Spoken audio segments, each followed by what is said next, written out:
دعائے کمیل دیکھیں، دعائے کمیل حضرت خضر علیہ السلام کی دعا ہے، وہ رسول اللہ صلی اللہ علیہ وسلم نے امیر المؤمنین علیہ السلام کو دی ہے. امیر المؤمنین علیہ السلام نے اپنے صحابی کمیل ابن زیاد کو سکھایا ہے، تو وہ ہمارے کتب میں ہے، وہ کئی صفحات پر ہے. اس کے متعلق آپ کا کیا سوال کیا ہے؟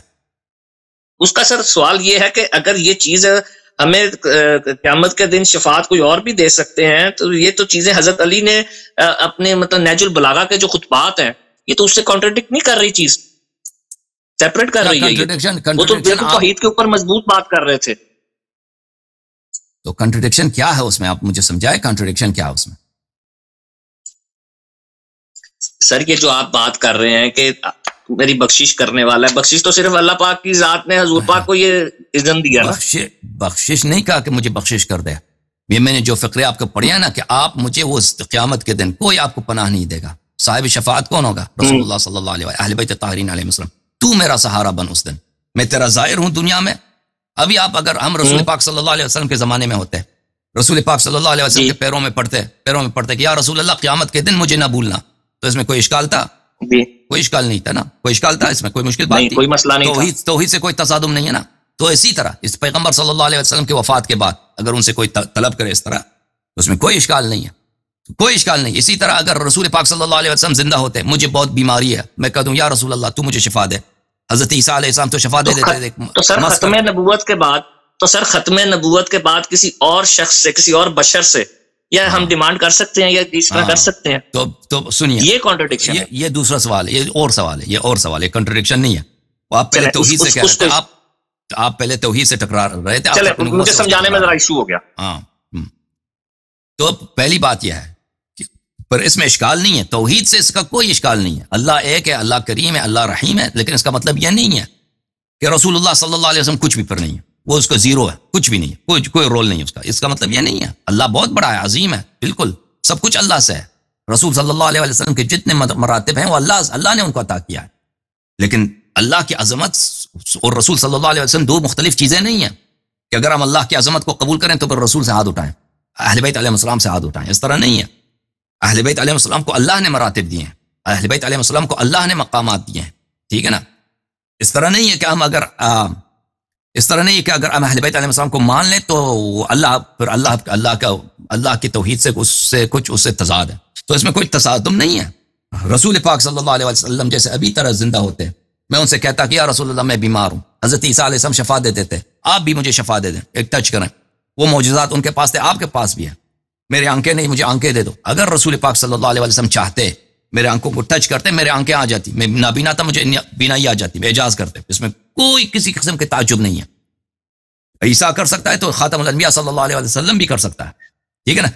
تو اس میں توحید سے کوئی تقابل نہیں ہے. اب اگر وہ دنیا سے گئے، وہی اگر ہم ان سے مانگیں، آپ کہتے ہیں یہ حدیث میں، ہمارے حدیث میں ہے، آپ کے حدیث میں نہیں.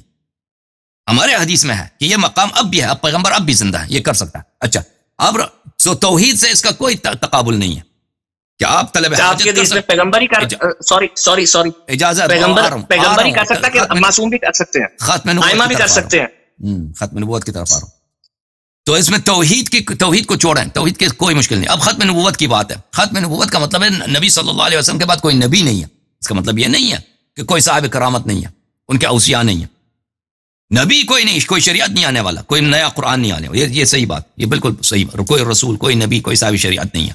لیکن ان کے بعد ان کے اوصیاء اگر ان کے کرامات، یہ تو مسلمانوں میں بالکل اجماعی بات ہے. وہابی بھی مانتے ہیں. ابن تیمیہ کے کتب بار بار کہتا ہے کہ میں اولیاء کے کرامات کو مانتا ہوں. خود ابن تیمیہ کہتا ہے. وہابی بھی مانتے ہیں کہ اولیاء کے کرامات ہوتے ہیں. یہ تو سب مانتے ہیں. تو یہ اس کا ختم نبوت سے کوئی تضاد ہے ہی نہیں. اچھا، ائمہ طاہرین علیہم الصلوۃ والسلام ہمارے نزدیک ان کے وہی مقامات ہیں جو پیغمبر صلی اللہ علیہ وسلم کے تھے، جو معجزات ان کے پاس تھا، جو علم ان کے پاس تھا، جو عصمت، شجاعت، اللہ سے قرب، جو بھی چیز نبی صلی اللہ علیہ وسلم کے پاس تھا، 14 معصومین علیہ السلام سب کے پاس ہے، سوائے نبوت کے، سوائے رسالت کے.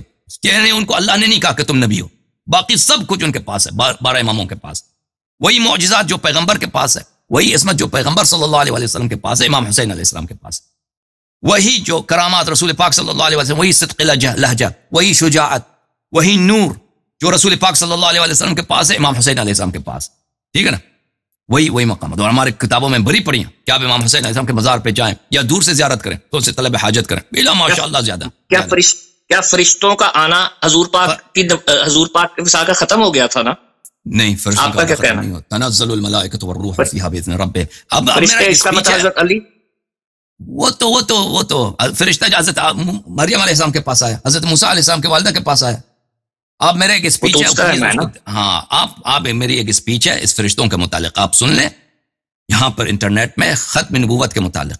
ختم نبوت کے متعلق نبی کا مطلب یہ نہیں ہوتا کہ فرشتے سے ملاقات ہوئی تو نبی بن جاتا ہے انسان۔ حضرت مریم علیہ السلام حاملہ بن گئی، وہ نبی نہیں ہے۔ حضرت جبرائیل علیہ السلام اس کے پاس آیا، قرآن میں سورہ مریم میں کئی آیات۔ تب ختم نبوت بھی نہیں ہوئی تھی، تب ختم نبوت نہیں ہوئی تھی یاری بھائی، وہ نبی تو نہیں، بالکل نبی نہیں ہے، نہیں ہے، مگر دنیا کو تو بتانا تھا نا، نبوت سے تعلق ہی نہیں ہے بغیر نبوت سے تعلق ہی نہیں ہے، تعلق ہی نہیں۔ صحابہ اسپیشل کیس ہے نا، صحابہ جو ہے انبیاء سے ملائکہ سے ملے ہیں، وہ نبی بنے؟ صحابہ انبیاء سے ملائکہ سے ملے ہیں۔ عمران ابن حسین کی روایت ہے بخاری میں کہ ملائکہ مجھے روزانہ سلام کرتے ہیں، وہ نبی بنا؟ روایت میں آپ لوگوں نے روایت کی کہ ملائکہ عمر سے بات کرتا ہے، میرے امت میں محدث ہے۔ بھائی صاحب یہ باتیں، یہ ابتدائی باتیں، میں نے اس کو بہت ایکسپلین کیا، آپ جائیں نا میرے اسپیچ کو پلیز سنیں ختم نبوت پر، یہ باتیں میں نے توسیع سے کی۔ آپ جو باتیں، آپ جو نا ABCD مجھ سے پوچھ رہے ہیں، ABCD اس کو سمجھ رہے کہ ABCD بہت بڑا اسپیلنگ ہے، اور بھائی یہ کوئی اسپیلنگ نہیں ہے، یہ ABCD باتیں میں نے بہت توضیح دی ہے، اس کو وضاحت کی ہے، تشریح کی ہے۔ آپ مہربانی کریں، میرا اسپیچ ہے ختم نبوت پر، اس پہ آپ اس کو میں نے بار بار یاری بھائی آپ کی بات سمجھ گیا میں، ABC سے سیدھا زیڈ پوائنٹ کے اوپر آ جاؤں، پوائنٹ کے اوپر سر آ جاؤں، زیڈ پہ ہی آتا ہوں سیدھا۔ ٹھیک ہے، میں پوچھنا چاہ رہا تھا، بہت لیا آپ نے وقت، بہت لیا، آپ دوسروں کو باری آخری پوائنٹ سر، اسی کے اوپر زیڈ پہ آ جاؤں گا، اسی پوائنٹ پہ زیڈ پہ آ جاؤں گا، ختم کر رہا ہوں، اس کے بعد بالکل ختم ہو جائے گا، اس کا جواب سر بھیج دیجیے گا۔ اس ABC سے سٹارٹ ہونا تھا، میں نے تو زیڈ پہ آنا تھا، وہ چیز یہ باتیں آتے ہیں نا آپ کے ذہن میں، ایک جملہ بولتا، بات سنیں، ایک منٹ دیکھیں، میں جو بھی جملہ کہتا ہوں نا، آپ کیونکہ آپ کے میری باتوں سے ناواقف ہیں، آپ میں نے اسپیچز نہیں سنے ہیں، میں ایک جملہ کہتا ہوں، آپ کے ذہن میں 5 مزید سوالات آتے ہیں، تو وہ پھر آپ صبر بھی نہیں کرتے نا کہ میں اس پہلے والے سوال کا جواب دے دوں، پھر وہ اگلا سوال پھینک دیتے ہیں۔ تو آپ سے گزارش یہ ہے کہ جن باتوں کو میں نے بیان کیا ہے، ناظرین نے ان کو دیکھا ہوا ہے، تو اس میں مزید وقت نہیں ڈالنا چاہتا، اس کی کیونکہ وجہ یہ ہے کہ میں نے پہلے اس کو بیان کیا، آپ وہاں پہ ریفرنس دے دیتا ہوں، وہاں جا کے چیک کریں، تو آپ ناراضگی۔ میری مسٹیک مجھے نہیں پتا تھا، میری مسٹیک، میں وہاں سے تمید باندھ کے نا ABC سے زیڈ پہ آنا چاہتا، میں سیدھا زیڈ پہ ہی آتا ہوں۔ سر مجھے یہ بتا دیں کہ ٹھیک ہے، مجھے نہیں پتا تھا، میری غلطی ہے کہ میں نے وہ پچھلی آپ کے اسپیچز نہیں دیکھی تھی۔ خیر پوائنٹ سر جس پہ میں آنا چاہ رہا تھا وہ یہ تھا کہ حضرت علی رضی اللہ تعالیٰ عنہ کو پتا تھا جب میں امام ہوں، امامت ان کے پاس ہے، تو انہوں نے خلیفہ اول خلیفہ، دوم خلیفہ، 3 کو کیوں قبول کیا؟ ان کے خلافت کے اندر کیوں نہ احساس دلایا کہ بھائی امام میں ہوں؟ یہ چیز کیوں نہیں کی؟ اور ان کی خلافت کے اندر خاموش رہے؟